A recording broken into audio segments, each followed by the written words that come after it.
Did you know that an entire state once shut down because of a monster? In January 1909, something terrifying swept across New Jersey.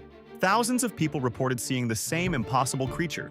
It had the head of a horse, wings like a giant bat, and let out screams that froze blood in people's veins. This wasn't just a few crazy stories. Police officers saw it. Government officials saw it. Entire families described identical encounters with this flying nightmare. The terror was so real that schools closed their doors. Factories shut down completely. Armed groups of men grabbed their guns and hunted through the dark Pine Barrens forests, searching for whatever was stalking their communities. In the snow, they found cloven hoof prints that suddenly stopped, as if the creature had taken flight mid-step.